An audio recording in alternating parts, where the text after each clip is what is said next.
Boa noite, nós começamos mais um programa Papo Sério, hoje conversando com o novo secretário estadual do Índio, Dilson Ingaricó. Secretário, boa noite, bem-vindo ao programa Papo Sério.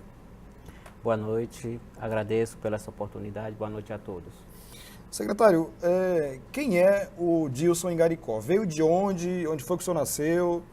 Qual é a sua origem? Claro que é da etnia Ingaricó, né? Mas qual é a região?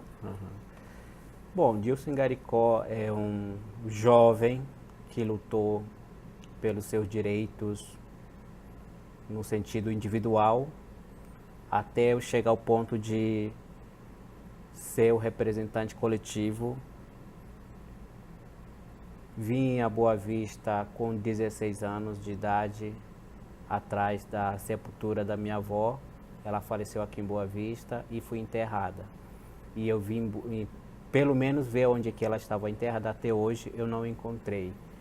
E a determinação minha mesmo foi decidir que eu tinha que estudar estando perto da minha avó aqui em Boa Vista, já que eu não encontrei onde que ela tinha sido enterrada, mas eu me sinto que ela está aqui, pelo fato de ela ter falecido aqui em Boa Vista, e eu me sinto que eu estou perto. Então daqui adquiri conhecimentos não indígenas, já tinha adquirido conhecimento não indígena, então eu somo esse conhecimento indígena e não indígena para favorecer a minha luta em defesa dos povos indígenas. Qual foi a comunidade em que o senhor nasceu aqui? Eu vim a Boa Vista com 16 anos de idade. E antes eu já tinha estudado lá na comunidade de Maturuca, lá no município de Iramutã, até a terceira série. E eu vim para Boa Vista com 16, comecei a cursar a quarta série. Até então, com 16 anos, eu não sabia falar nenhuma palavra em português. E eu fui aprender a falar português aqui em Boa Vista. Que ótimo. Bom, e o senhor hoje é professor efetivo do Estado, formado em pedagogia, com licenciatura intercultural pela UFRR, quer dizer, tem um currículo aí bastante amplo, né? Foi presidente do Conselho do Povo Indígena Ingaricó e também fez parte do colegiado da Federação de Reocupação da Terra Indígena Raposa Serra do Sol, né? E também foi professor na aldeia Manalai, né? E vereador por 2 mandatos lá no Iramutã, né? Como é que essa experiência toda, né, essa formação toda vai ajudar o senhor nessa nova missão que é como secretário do Índio?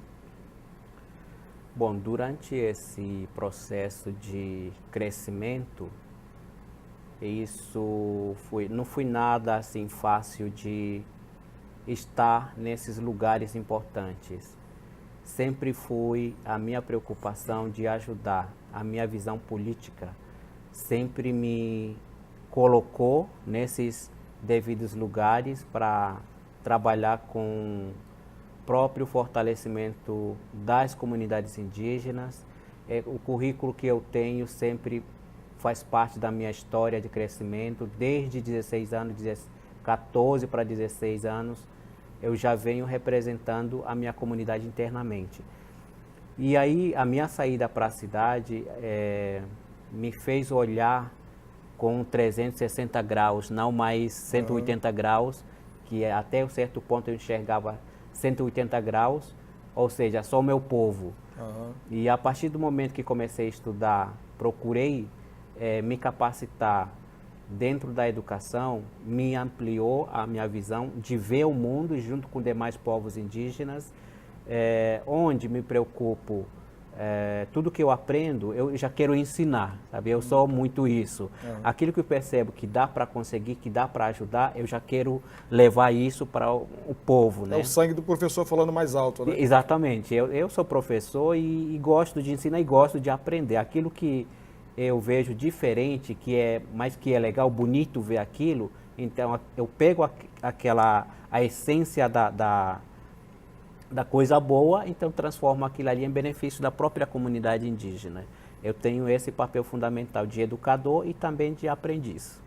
Um índio, quando chega nesse nível que o senhor está hoje, ele abandona a sua cultura ou ele amplia mais ainda a questão cultural no seu interior? Hoje em dia é mais comum ver as pessoas indígenas que saem para estudar retornarem para suas comunidades. Antigamente não não acontecia isso, porque as comunidades indígenas eram subestimadas pelo preconceito.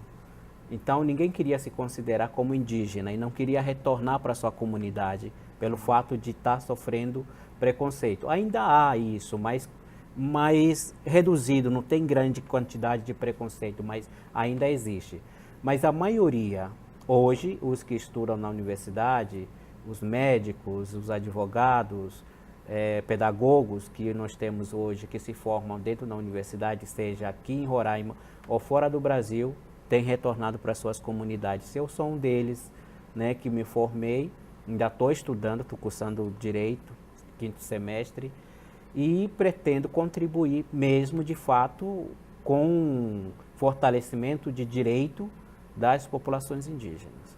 O senhor é a favor de que as crianças indígenas elas adquiram cada vez mais conhecimentos, assim como aconteceu com o senhor? Sim, eu sou a favor muito. Em algum momento, isolamento das comunidades indígenas, isolamento no sentido de não acessar tudo que é da cidade, mas eu sou muito daquelas comunidades, assim, a favor de que aquelas comunidades que ainda vivem isolados, mas com seu próprio conhecimento, com sua riqueza, eu gostaria que continuasse assim. Mas, por outro lado, eu vejo que se nós continuarmos aquelas comunidades sempre isoladas de todo o processo que está acontecendo, de vinda de outras culturas, ele vem, se essas crianças não se prepararem, ou o povo não se preparar para enfrentar essa diversidade cultural que muitas vezes favorece qualidade de vida e que muitas vezes não favorece qualidade de vida para as comunidades indígenas. Então, esses dois caminhos precisam ser muito bem compreendidos pelo olhar de desenvolvimento das comunidades indígenas. A gente acha que levar a estrada até as comunidades é uma forma de desenvolver. Aí tem uns questionamentos que eu vejo. E essas comunidades que estão aqui, na beira das estradas, onde tem asfalto, por que não consegue se desenvolver? E a estrada chegando lá naquela comunidade mais distante vai desenvolver a comunidade? Então não é a estrada que desenvolve a comunidade. O que desenvolve a comunidade é a capacitação, incentivo, apoio técnico, a compreensão de produzir e de criar, porque não é de costume, a maior parte dos indígenas, na época, até um certo tempo, vou dizer na década de 80, não tinha eles não têm esse desejo de plantar e produzir em grande quantidade para poder vender.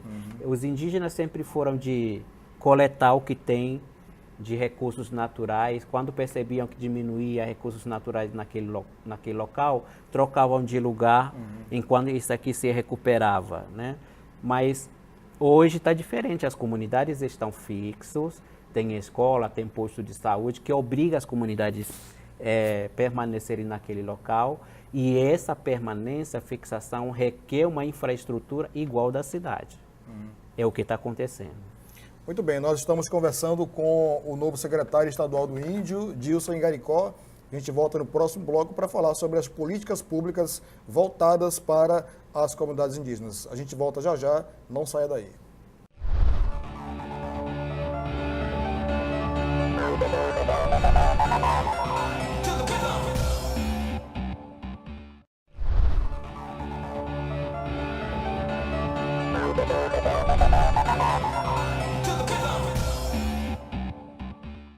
Estamos de volta com o programa Papo Sério, hoje conversando com o secretário estadual do Índio, Dilson Ingaricó. Secretário, as populações, digamos assim, mais desenvolvidas, entre aspas, elas no passado foram um pouco cruéis ou muito cruéis com os povos indígenas. Como é que o senhor observa que acontece hoje? O que foi que mudou ao longo desses anos? Todos nós, de quem acompanha o movimento indígena em defesa dos seus direitos, acompanhou todo o processo de colonização que não deixou alguma coisa positiva, um índio preparado, capaz de produzir, capaz de criar, não deixaram. Os índios sempre foram utilizados como mão de obra barata e o índio não ganhou nada com isso. Hoje, pós a homologação das terras indígenas, é que estamos discutindo o sistema próprio de produzir, né, que são próprias organizações indígenas, lideranças indígenas, se juntam, realizam assembleias gerais para discutir suas políticas organizacionais, as estratégias de desenvolvimento. Demora, mas é uma coisa bem discutida, bem amarrada, não tem como acabar com facilidade. É o que está acontecendo. Lideranças indígenas hoje estão discutindo suas políticas públicas no sentido da regionalidade, e política pública do governo, que o governo precisa criar algumas alternativas para apoiar a demanda das comunidades indígenas conforme as suas deliberações. Então, o que eu vejo que a comunidade hoje tem interesse agora, depois da homologação das suas terras, é começar a produzir, pensar nas atividades produtivas, a geração de emprego e renda, desenvolvimento da atividade de turismo, etnoturismo. Enfim, hoje nós temos o que a gente vê na área de educação, é um avanço muito grande. Nós temos a Universidade Federal de Roraima e temos lá espaço específico que forma professores indígenas, que é chamado de Instituto Insiquirã, específico para a formação superior indígena. Nós temos também CEFOR, o órgão do governo do estado, que forma professores indígenas por meio de projetos específicos, que é o Tamangã, que forma professores a nível de magistério. Temos projeto magistério também, a Mogojandã, específico ao povo Ingaricó. Então, existe essa formação reivindicada e desenhada pelas próprias comunidades indígenas. Sem contar que a saúde indígena hoje, quem toma conta nas bases, são próprios agentes indígenas de saúde. Dicê Yanomami, que é Distrito Sanitário Yanomami e Distrito Sanitário Leste de Roraima, são grandes espaços que, inclusive, geram emprego para enfermeiros, para médicos, para técnicos em enfermagem aqui no estado de Roraima, em benefício das comunidades indígenas. E temos equipes que atuam nas comunidades indígenas, formado por enfermeiro, médico e dentista, enfim. É um grupo que vai para as comunidades indígenas, passam por uma semana numa determinada comunidade e aí vão trocando de lugar para outra. Então é uma coisa, o que tem aval das lideranças indígenas, querem que funcione dessa forma.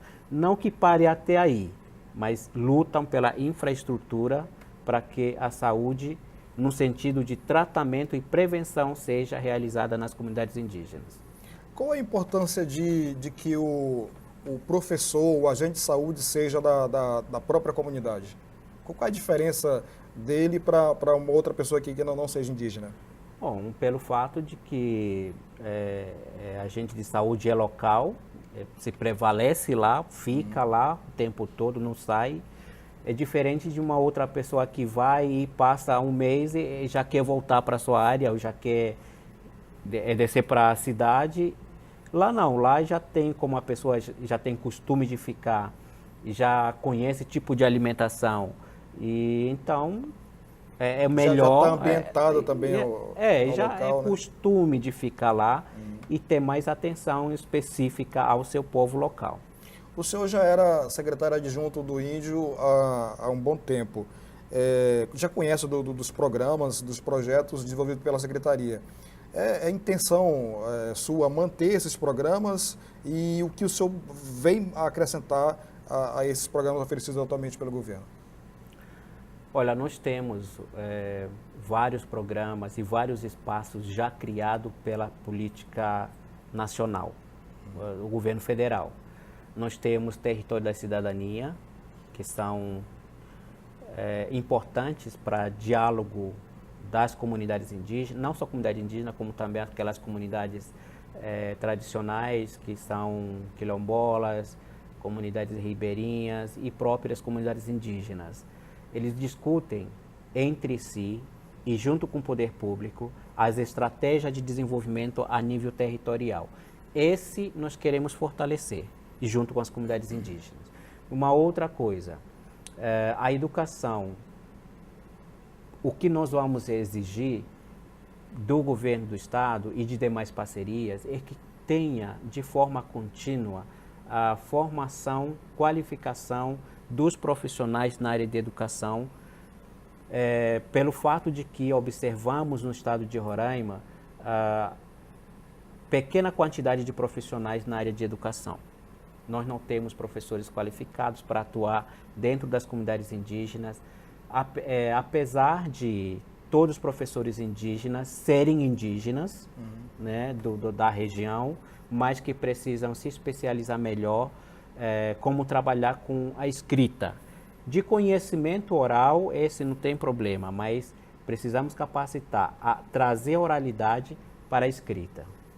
É importante, então, esse envolvimento, né, esses projetos na área da educação e da saúde. Claro que são obrigações do governo federal, mas que o Estado está presente sempre em todas as comunidades, né? Exatamente. Aí nós temos que sempre lembrar a Constituição Federal, né? Muitos políticos, às vezes, anti-indígenas, eles dizem que as terras demarcadas não tem nada a ver com o Estado, tem a ver com o governo federal. Em lugar nenhum está escrito isso. Na Constituição Federal, é claro que o Estado brasileiro tem que trabalhar em união federal, Estado e município. Portanto, os povos indígenas também fazem parte populacional de cada território. Então, precisa ter esse respeito, precisa executar a lei existente. A gente não pode criar, independente da Constituição Federal, as nossas próprias normas. Claro que pode criar conforme a Constituição, não pode fugir dela.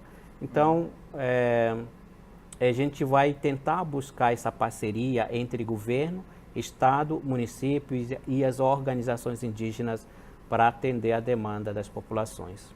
Muito bem, nós estamos conversando hoje com o secretário estadual do Índio, Dilson Ingaricó. A gente volta no próximo bloco para falar mais da questão política envolvendo as comunidades indígenas. A gente volta já, é um minuto só.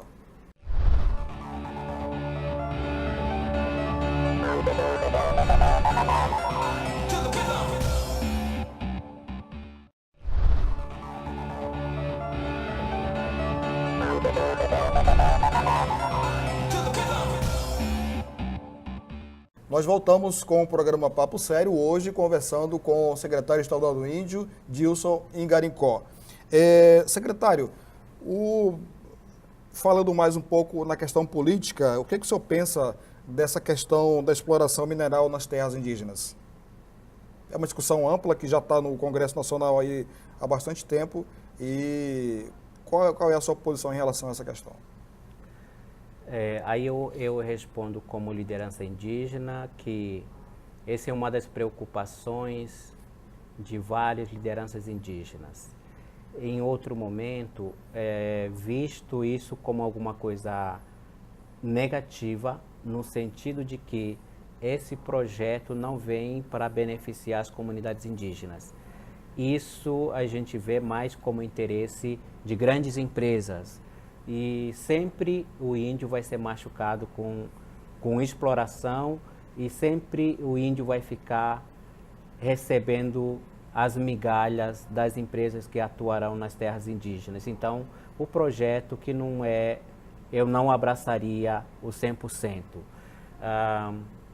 A coisa boa desse projeto, para quem já tem interesse, para quem já atua como empresário, se fosse indígena, claro que o benefício seria melhor. Mas aí, no Brasil inteiro, existem comunidades que querem autorização de fato da mineração para que próprios indígenas comecem a comercializar o que for de necessário, como seixos, areia, água e outras coisas. Mas é um perigo para as comunidades indígenas essa questão, porque hoje a Constituição Federal não autoriza que os índios vendam e nem explorem diamante, ouro, nem vendam água, nem vendam areia, essas coisas, né? Podem viver usufruindo, podem plantar, podem produzir, podem caçar, podem pescar, essa é a autorização, menos exploração de mineração em suas terras. E aí tem esse projeto que não é muito bom para as questões indígenas. Diria que, como liderança indígena, para quem é a favor a nível do Brasil, aprovaria uns 15%, porque a comunidade tem interesse de comercializar. E o restante reprovaria porque não é de interesse da maioria das populações indígenas. Mas é possível que as comunidades consigam sobreviver de forma sustentável sem degradar o meio ambiente, né? Já existe alguma comunidade no estado que possa servir de modelo atualmente? Da questão na área de exploração? Não, na questão até mesmo de turismo. Bom, já existe, no caso lá na comunidade Nova Esperança tem uma visitação de turismo, as pessoas cobram lá um pacote para dar uma caminhada na floresta. Existem lá os Ingaricó que já abriram o Parque Nacional Monte Roraima para visitação, e tem pessoas que vão para lá para fazer caminhada da comunidade até as faixas de fronteira, no caso do Monte Caburaí, e tem o Monte Roraima. Então, as pessoas já desenvolvem algumas atividades, muito tímido ainda, por falta de incentivo e orientações como deve ser trabalhado a atividade de turismo, mas que as regiões, no caso da região dos Ingaricó, existe acompanhamento do Instituto Federal. A professora Elizabeth tem feito um trabalho muito bom no sentido de capacitar guias de turismo e as pessoas de primeiro socorro também, porque a gente entende que tem que ter técnicos em saúde para acompanhar turistas, tem que ter historiadores, enfim, uma série de coisas. Uma equipe completa. Uma equipe completa. Precisa ter. Não adianta abrir uma atividade de turismo sem que as comunidades não tenham conhecimento como cuidar dos turistas. Então, o primeiro passo é trabalhar com capacitação. Na época da demarcação da Raposa Serra do Sol, existia aí uma clara divisão entre os indígenas da Sodiú e do Si. Ainda existe essa divisão? Como é que o senhor pretende, se ainda existe, como é que o senhor pretende trabalhar essa questão? Eu sempre tenho trabalhado as visões, o que nós vamos trabalhar com uma visão de a união de todo mundo, considerando que essa parte de Sodiú Si são o mesmo povo, são Macuxi ou são Wapixana. Então é o momento de cada um deles se enxergarem como indígena para favorecer o desenvolvimento das comunidades e fortalecimento institucional deles. Então eu não vou estar como secretário, como representante do Estado, priorizar uma determinada organização e deixando de lado outra organização, porque isso não é meu perfil. Meu perfil é trabalhar em benefício da humanidade, que envolve as questões indígenas. Então, existe sim diferentes visões políticas. Uma visão da Sodiú, que é mais apoiar o que está desenhado, o que o Estado diz, e já existe o SI, que disse o Estado é uma coisa, as comunidades são outras. Então, já questiona mais. Já né? questiona mais. E já tem esse de dizer sim conforme o desejo das comunidades, dizer não conforme o desejo das comunidades. Então tem esse diálogo. Que não é ruim para as próprias comunidades, né? E que precisa existir esse questionamento, porque não pode aceitar tudo que o Estado impõe, né? Pode acabar com o conhecimento dos saberes indígenas, caso não tenha essa preocupação. Então, essa visão de CIS ou de U, a gente pode até aproveitar, né, para ver as leituras, o que Sodiu está enxergando no sentido de apoiar ações do Estado e o que é que o CIA está dizendo no sentido de dizer não à metade e sim à metade. Então, cabe a gente analisar e decidir em conjunto. Qual é a população indígena atual do Estado? Aproximadamente 80 mil indígenas em todo o estado de Roraima. Bastante gente, né? Muita gente. Secretário, o que o senhor imagina que deve ser o seu maior desafio à frente da Secretaria do Índio? É juntar as organizações. Isso será um desafio muito grande, porque a gente acabou de falar essas diferentes visões. E como o Estado não tem, nós estamos num período que as vaquinhas estão magras, ou seja, o Estado está sem recursos financeiros para apoiar a maior parte das ações, não dá para atender toda a demanda das comunidades indígenas, porque nós estamos passando por um processo de não ter recurso no Estado. Então, uma das coisas, mas nós vamos tentar priorizar algumas ações, conforme o tanto de recurso que a gente tem. Não é muito, mas precisa ter a priorização. Isso será um desafio. Tá certo. Queria agradecer então a sua presença aqui no programa Papo Sério e deixar aqui o convite estendido para que o senhor retorne numa outra oportunidade sempre que tiver alguma novidade na Secretaria. Ok, muito obrigado. Então, todos que são envolvidos com as questões indígenas precisam estar envolvidos conosco. Nós vamos estar de porta aberta para que nós possamos dialogar. Você que é secretário, secretária, representantes das universidades federais, estaduais, institutos federais, organizações indígenas, empresários que queiram fazer projeto conosco. Nós queremos sim diálogo e apoio para que possamos desenvolver as comunidades indígenas. Ok, obrigado. Nós conversamos hoje com o secretário estadual do Índio, Dilson Ingaricó, e a gente volta amanhã aqui nesse mesmo horário na TV Ativa. Então, boa noite e até o próximo programa.